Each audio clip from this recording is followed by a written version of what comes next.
ఈ మధ్యకాలంలో artificial intelligence డొమైన్కి విపరీతమైన డిమాండ్ ఏర్పడింది. దాంతో ఎక్కువ మంది విద్యార్థులు ఇంటర్మీడియట్ పూర్తయిపోయిన తర్వాత బీటెక్లో ఏఎంఎల్ బ్రాంచ్ తీసుకోవాలని డిసైడ్ అవుతున్నారు. అయితే చాలామంది విద్యార్థులకి ఏఎంఎల్ బ్రాంచ్లో ఏ సబ్జెక్ట్స్ ఉన్నాయో క్లారిటీ ఉండట్లేదు, కన్ఫ్యూజ్ అవుతున్నారు. మన ఛానల్లో కూడా కామెంట్స్ పెడుతున్నారు ఏఎంఎల్ ఎటువంటి సబ్జెక్ట్స్ ఉన్నాయని చెప్పి. ఈ వీడియోలో మీకు ఏఎంఎల్ బ్రాంచ్లో ఎటువంటి సబ్జెక్ట్స్ ఉంటాయి, ఇంటర్మీడియట్ పూర్తయిపోయిన తర్వాత ఏఎంఎల్లోకి వెళ్తే మీకు ఏ సబ్జెక్ట్స్ ఉంటాయో ఈ వీడియోలో క్లియర్గా అయితే ఎక్స్ప్లెయిన్ చేస్తానండి. అయితే ఇక్కడ ఒక విషయం ఏంటంటే, మనకి కాలేజెస్ పరంగా సిలబస్ అనేది 3 రకాలుగా ఉంటుంది. ఒకటి JNTU సిలబస్ ఉంటుంది, అటానమస్ సిలబస్ ఉంటుంది, అలానే యూనివర్సిటీ వైజ్. సో మనం ప్రయత్నించింది ఏంటంటే 3 సిలబస్లు కూడా కవర్ చేసే విధంగా అయితే ఈ వీడియోలో ఉండబోతుంది. సో ఈ వీడియోని పూర్తిగా చూడండి, ఏఎంఎల్లో మీకు ఎటువంటి సిలబస్ ఉంటుందని. అలానే ఇంకొక చిన్న క్లారిఫికేషన్ ఏంటంటే, ఏఎంఎల్ అన్నా అన్నా సిఎస్సి ఏఎంఎల్ అన్నా కూడా ఒకటేనండి. కొంతమంది కన్ఫ్యూజ్ అవుతున్నారు, ఆర్టిఫిషియల్ ఇంటెలిజెన్స్ అంటే ఒక వేరే కోర్స్ ఏమో, ఏఎంఎల్ అంటే ఇంకో కోర్స్ ఏమో, సిఎస్సి ఏఎంఎల్ అంటే వేరే కోర్స్ అనుకుంటున్నారు. ఈ 3 కూడా ఒకటే కోర్సు. కాలేజీ బట్టి బ్రాంచ్ ఆ కోడ్ నేమ్ ఏదైతే ఉంటుందో అది మారుతుంది తప్పిస్తే సబ్జెక్ట్స్ అన్ని సిమిలర్ గానే ఉంటాయి. నమస్తే, నేను మీ కృష్ణ చైతన్య మండేలో, మీరు చూస్తున్నారు ఏఐ తెలుగు. ఇదే అండి మీకు ఆర్టిఫిషియల్ ఇంటెలిజెన్స్ మెషిన్ లెర్నింగ్ సంబంధించిన పూర్తి సిలబస్ స్ట్రక్చర్ అనేది ఎలా ఉంటుంది. అయితే మీకు ఒక చిన్న క్లారిఫికేషన్ ఏంటంటే, నేను ఇది ఫస్ట్ సెమిస్టర్, సెకండ్ సెమిస్టర్ ఇలా సెమిస్టర్ వైజ్ మీకు సిలబస్ చెప్పట్లేదు. నేను మీకు కేటగిరీస్ కింద డివైడ్ చేసి చెప్తున్నాను. ఎందుకంటే మీకు కేటగిరీస్ కింద 3 కేటగిరీస్ కింద డివైడ్ చేసి చెప్పడం వల్ల ఎక్కువగా కోర్ సబ్జెక్ట్స్ కానీ లేకపోతే మ్యాథమెటిక్స్ సబ్జెక్ట్స్ కానీ దీని గురించి మీకు క్లియర్ ఇన్ఫర్మేషన్ ఇద్దామనే ఉద్దేశంతో నేను మూడు టైప్స్ కింద దీన్ని కేటగరైజ్ చేశాను.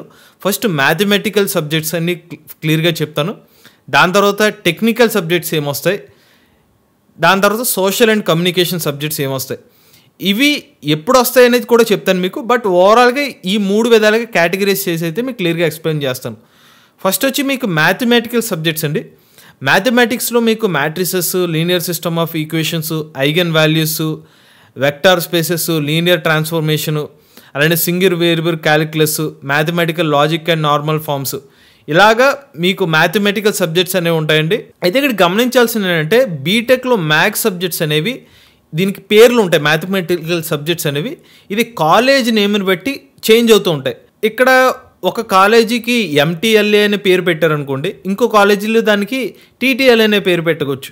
సో ఇక్కడ నేమ్ అనేది సంబంధం లేదు, ఎటువంటి నేమ్ అనుకున్నా కూడా మీకు ఇప్పుడు దాకా మీకు ఇక్కడ చూపిస్తున్న మ్యాథమెటికల్ సబ్జెక్ట్స్ ఏదైతే ఉన్నాయో ఈ పర్టికులర్ బాక్స్లో కనిపించిన సబ్జెక్ట్స్ అన్నీ మీకైతే ఏఎంఎల్లో కవర్ అయితే అవుతాయి. ఇక మనం చిన్నప్పుడు 10th క్లాస్ కానీ ఇంటర్మీడియట్ లెవెల్లో వరకు చదువుకున్న మ్యాథమెటికల్ కాన్సెప్ట్సే ఇందులో వస్తాయి కాబట్టి కొంచెం మనం కష్టపడితే కనుక ఈజీగా పాస్ అయిపోవచ్చు. ఇక మ్యాథమెటిక్స్ సబ్జెక్ట్స్ తర్వాత మనకి థియరీ రిలేటెడ్ సబ్జెక్ట్స్ ఏముంటాయి, ఫిజిక్స్ ఉంటుంది, కెమిస్ట్రీ ఉంటుంది, బేసిక్స్ ఆఫ్ ఎలక్ట్రికల్ సబ్జెక్ట్ ఉంటుంది, digital logic design, engineering graphics, ఈ సబ్జెక్ట్స్ అయితే ఉంటాయి. ఇవి కూడా కొంచెం కష్టంగానే ఉంటాయి కానీ అర్థం చేసుకుని చదివితే ఈజీగా క్లియర్ చేసుకోవచ్చు. ఈ కేటగిరీలో ఉన్న అన్ని సబ్జెక్ట్స్కి యూట్యూబ్లో మీకు వీడియోస్ అయితే అవైలబుల్గా ఉంటాయి.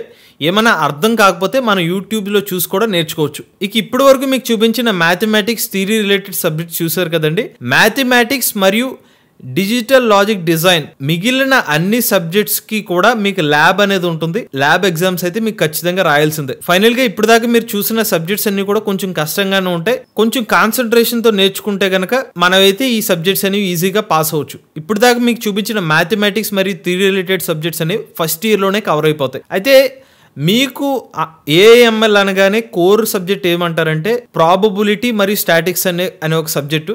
అయితే ఇక్కడ మీరు ఆ ప్రాబబిలిటీ స్టాటిస్టిక్స్ లేదేంటని అనుకోకండి. ఇక్కడ మీరు ర్యాండమ్ వేరియబుల్స్ అండ్ డిస్ట్రిబ్యూషన్ అని కనిపిస్తుంది కదండి. ఈ random variables and distribution nothing but మీకు ప్రాబబిలిటీ స్టాటిస్టిక్స్ అనే దాని మీద కాన్సెప్ట్ లోకి వస్తుంది. సో అన్ని మీకు డీటెయిల్ గా కనిపించలేదు కాబట్టి మీరు లేదనుకోకండి. But random variable and distributions లోనే మీకు ప్రాబబిలిటీ స్టాటిస్టిక్స్ వస్తాయి. ఉదాహరణకి కాయిన్ వేస్తే హెడ్ పడుతుందా, టైల్ పడుతుందా, మన చిన్నప్పుడు ఇంటర్మీడియట్ లో చదువుకున్నాం, దానికి రిలేటెడ్ సబ్జెక్ట్స్ వస్తే ఎక్కువగా అది మన కోర్ సబ్జెక్ట్ అనేది మీరు గుర్తుపెట్టుకోండి. తర్వాత మనం టెక్నికల్ సబ్జెక్ట్స్ గురించి మాట్లాడుకుందాం అండి. ఈ కేటగిరీలో ఇక్కడ సబ్జెక్ట్స్ ఒకసారి చూస్తే Java, C++, data structures, database management system, operating system, computer network, introduction to AI, artificial neural networks, cloud computing, internet of things, Python for data analysis, ఇలాగ మీరు ఏఎంఎల్లోని కోర్ సబ్జెక్ట్స్ అన్నీ కూడా మేజర్గా టెక్నికల్ సబ్జెక్ట్స్ అన్నీ కూడా ఇక్కడ మీకు క్లియర్గా ఎక్స్ప్లెయిన్ చేయడం జరుగుతుంది. మీకు ఇందులో software engineering, web technologies, computer vision ఇటువంటి అన్ని సబ్జెక్ట్స్ ఇందులో అయితే మీకు యాడ్ అవుతాయి. ఇదివరకు ఎప్పుడు చూడని సబ్జెక్ట్స్ అయితే కనిపిస్తాయండి. కాకపోతే దీనికి మీరు భయపడాల్సిన అవసరం అయితే లేదు. వన్స్ మీరు కోర్సులో జాయిన్ అయ్యాక మనకైతే అలవాటు అయిపోతుంది. ఇవి ఏఎంఎల్ సంబంధించిన కోర్ సబ్జెక్ట్స్. వీటి మీద మన ఫోకస్ ఉండాలి ఖచ్చితంగా. ఇవన్నీ కూడా సెకండ్ ఇయర్ నుంచి 4th ఇయర్ ఫస్ట్ సెమిస్టర్ వరకు ఈ సబ్జెక్ట్స్ అయితే మనకు వస్తాయి. ఈ సబ్జెక్ట్స్ లో చాలా వరకు మీ జాబ్ రిలేటెడ్ కి బాగా యూజ్ అవుతాయండి. ఇందులో మనకి ఫస్ట్ సెమిస్టర్ లో సి లాంగ్వేజ్ అయితే వస్తుంది. ఈ లాంగ్వేజ్ ని మనం బాగా నేర్చుకుంటే గనక తర్వాత మనకి మిగిలిన వేరే ప్రోగ్రామింగ్ లాంగ్వేజెస్ అన్ని బాగా అర్థమవుతాయి. ఈ సబ్జెక్ట్స్ అన్ని కూడా మనకి టెక్నికల్ రిలేటెడ్ సబ్జెక్ట్స్ కాబట్టి ఆల్మోస్ట్ అన్నిటికీ ల్యాబ్స్ అయితే ఉంటాయి. మన ఈ సబ్జెక్ట్స్ విషయంలో అకాడమిక్స్ లో ఉన్న సిలబస్ మాత్రమే కాకుండా మనం ఎడిషనల్ గా యూట్యూబ్ మరియు గూగుల్లో చూసుకుని ప్రాక్టీస్ చేసుకుంటే, దాని ఇంప్లిమెంటేషన్ చేసుకుంటే మనకి నాలెడ్జ్ బాగా వస్తుంది. అకాడమిక్స్ లో ఉన్న సిలబస్ మాత్రమే నేర్చుకుంటే మనకి యూజ్ అవదండి. మనమైతే బాగా C language, Java, data structures, అలానే పైథాన్ ప్రోగ్రామింగ్ ఇవైతే బాగా నేర్చుకోవాలి. దాంతో పాటుగా మన బాగా core subjects artificial intelligence, artificial neural networks, algorithms, computer vision technologies, deep learning architecture, speech processing ఇవన్నీ కూడా ఖచ్చితంగా మనం ఎక్కువ టైం అనేది కేటాయించాల్సిన సబ్జెక్ట్స్ అండి.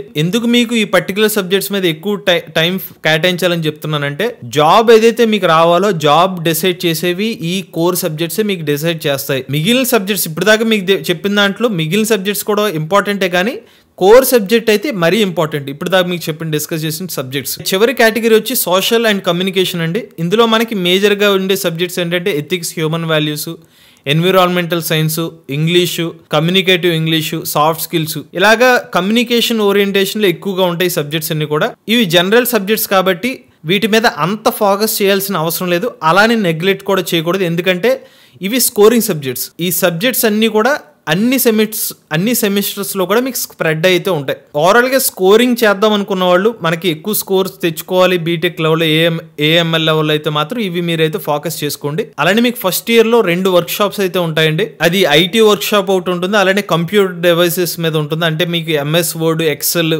దీని రిలేటెడ్ వర్క్ షాప్ అయితే ఉంటుంది. సెకండ్ వచ్చేసి మీకు ఇంజనీరింగ్ వర్క్ షాప్. ఇందులో కార్పెంటరీ, హౌస్ వైరింగ్ ఇటువంటి టాపిక్స్ మీద మీకైతే వర్క్ షాప్ ఉంటుంది. ఇక ఫైనల్ ఇయర్ లో మీకు సెకండ్ సెమిస్టర్ ఉంటుంది. ఫైనల్ ఇయర్ సెకండ్ సెమిస్టర్ లో మీరు ఒక ఇంటర్న్షిప్ మరియు ప్రాజెక్ట్ అయితే చేయాల్సి ఉంటుంది. ఇవి ఓవరాల్ గా మీకు ఏ సబ్జెక్ట్స్ ఉంటాయి, మీకు ఏఎంఎల్ బ్రాంచ్ తీసుకుంటే పూర్తి వివరాలు. సో చూసారు కదండి, ఇది మనకి ఏఎంఎల్ సంబంధించిన సబ్జెక్ట్స్ ఏముంటాయి అనేది పూర్తి వివరాలు. గుర్తుపెట్టుకోవాల్సింది ఏంటంటే, ఎక్కువ ఇది సిఎస్సి రిలేటెడ్ సబ్జెక్ట్స్ కూడా ఎక్కువగా వస్తాయి మనకి. ఆర్టిఫిషియల్ ఇంటెలిజెన్స్, మెషిన్ లెర్నింగ్ ఏదైతే బ్రాంచ్ ఉందో. అలానే మీరు ముఖ్యంగా గుర్తుపెట్టుకోవాల్సింది ఏంటంటే, ఈ ఏఎంఎల్ బ్రాంచ్ అనేది మరీ కష్టంగానూ ఉండదు, మరీ ఈజీగానూ ఉండదు. సో బట్ మీరు కొంచెం మీ ఎఫర్ట్స్ అనేవి పెట్టాలి. యూట్యూబ్లో వీడియోస్ చూడడం కానీ ప్యారలల్గా మీ ప్రాక్టీస్ అనేది చేసుకోవాలి.